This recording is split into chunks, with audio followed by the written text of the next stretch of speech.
Acupuncture is gaining in popularity, especially with people who have chronic pain. Next week, the Center for Healthy Living will be holding a special lecture on that subject. Joining us to talk about it is Deidre Braun, about the treatment and the history of acupuncture. Good morning, Deidre. Good morning, Gina. All right, let's talk about acupuncture. I mean, let's face it, most of the world has this aversion to needles because they hurt. Why would you ever voluntarily go into a place that is going to stick you with needles? Well, for one thing, they don't hurt. They're only like 34 gauge needles, so they're very small. We'll try to get a shot of that, but these are, I would say, I mean, I don't even know how to describe it as far as how thin they are. Like a hair. Like a hair. There you go. That's perfect. I don't know if you can see that at all, even on the TV cameras now. So that's part of the reason it doesn't hurt, is that the needles are very, very sharp. Right. And very, very thin, like literally a strand of hair. Right. Now, in your training, which is obviously an ancient Eastern traditional kind of medicine, tell us about what you're taught about the human body that might be a little different than what a regular doctor is taught about the body. Right. Well, for one thing, it's a 4-year program. So you go to school for 4 years full time, and I went to a school in Santa Monica.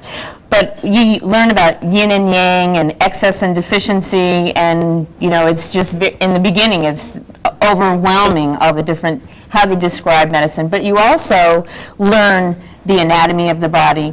But like for this particular needle right here, I'm using this needle right here to treat her right shoulder. Okay, so this one is actually in her left calf. Right. Right about here. And that's going to relieve pain in her right shoulder? Mm-hmm. Okay. As well as these needles along her ankle, because... Okay, well, I'm going to lift your leg just a little bit carefully now. You've got 5 needles in and around her ankle and heel of her left foot. And this is treating what?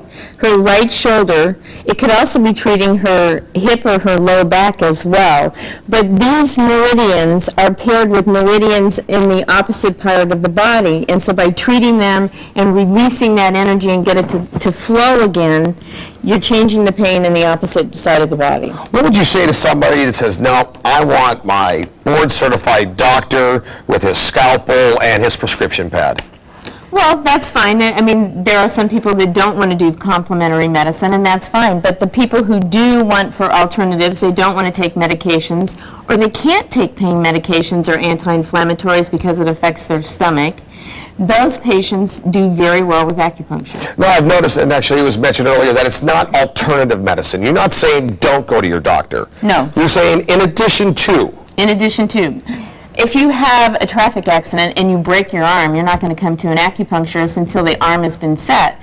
Then you might come to the acupuncture after the arm is set and the trauma is over to speed the healing and reduce the pain, but you wouldn't come to us to set that fracture. Right. Now, we're talking a lot about chronic pain right now and relieving stress, but also something that acupuncture has been proven effective for is breaking bad habits. Talk to us about that. Addictions. You can treat addictions with acupuncture. Actually, when I finished school, I went and worked at UCLA for the study for addictions and treated cocaine addicts for 20 months. And we only did auricular acupuncture, meaning we only put 4 to 5 needles in each ear, and then they would relax for 40 minutes. So you can treat food, smoking, alcohol, drugs. Wow. Okay, let's show what it's like putting a needle in. Now, here, let's go with your left hand and just show us real quickly here what it's like and how easily, here, let's get a shot there. So what you've got is a little tube. And the tube is slightly shorter than the needle, and I tap it in, and then I insert the needle. Okay, now, Rami, did you feel that at all? Not at all. So little or no feeling, not even a little, like, pinprick, or literally in this case? Barely, yeah. Barely. All right, so let's go ahead and put in a couple more just because it's really fun for me to watch you put needles in Rami. And real quickly, tell us about the lecture coming up while you put these needles in. On June 18th, we're giving a lecture at the Center for Healthy Living, and it's at 4:30 in the afternoon, and it includes dinner, and it's about acupuncture and herbs and all the different diseases or problems that it treats. Right, if you'd like more information, that phone number is 568-1234. That's 568-1234. Okay, just keep sticking needles in Rami until we get back from the commercial break.